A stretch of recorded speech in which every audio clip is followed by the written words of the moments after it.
Mulai saat itu aku tinggal bersama orang-orang yang membeliku, hingga suatu hari datang seorang Yahudi Bani Quraidah yang membeliku dari yang membeli dariku sebelumnya. Aku dibawanya ke Madinah, dan demi Allah baru saja kulihat negeri itu, aku pun yakin itulah negeri yang disebutkan dulu. Aku tinggal bersama orang Yahudi tersebut dan bekerja di perkebunan kurma milik Bani Quraidah, hingga tiba waktu Allah mengutus Rasulnya, lalu hijrah ke Madinah dan singgah di Bani Amr bin Auf di Kuba. Suatu hari ketika aku berada di puncak pohon kurma, sementara majikanku duduk di bawahnya, tiba-tiba seorang Yahudi, saudara sepupunya, datang menghampirinya dan mengatakan, celakalah Bani Kailah. Mereka berkerumun mengelilingi seorang laki-laki di Kuba yang datang dari Mekah dan mengaku sebagai nabi.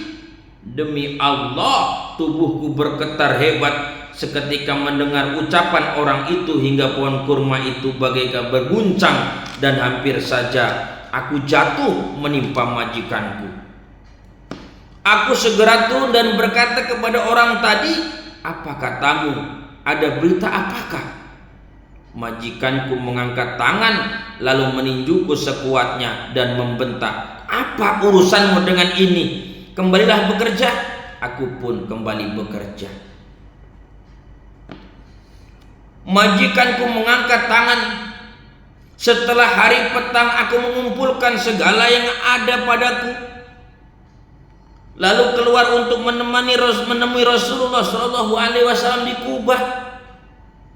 Aku menjumpai beliau ketika sedang duduk bersama beberapa orang anggota rombongan, lalu berkata kepadanya, tuan-tuan adalah perantau yang sedang dalam kebutuhan. Kebetulan aku mempunyai persediaan makanan yang telah kuniatkan untuk sedekah. Setelah mendengar keadaan tuan-tuan, aku berpikir bahwa tuan-tuanlah yang lebih layak menerimanya, dan makanan itu kubawa ke sini.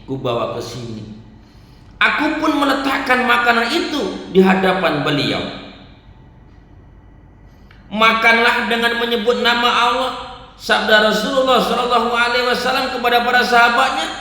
Tetapi beliau tidak mengulurkan tangannya untuk menjamah makanan itu. Aku berkata dalam hati, demi Allah, untuk menjamah inilah satu dari tanda-tandanya ia tidak mau memakan harta sedekah. Setelah itu aku pulang, dan keesokan harinya aku kembali menemui Rasulullah SAW sambil membawa makanan. Aku berkata kepadanya, aku melihat Tuhan tidak sudi memakan sedekah, tetapi aku mempunyai sesuatu yang ingin kuserahkan kepada Tuhan sebagai hadiah. Kemudian aku meletakkan makanan itu di hadapan beliau. Makanlah dengan menyebut nama Allah, sabda beliau kepada sahabat, dan beliau pun turut makan bersama mereka. Aku kembali berbisik dalam hati, demi Allah, inilah tanda yang kedua bahwa ia bersedia menerima hadiah.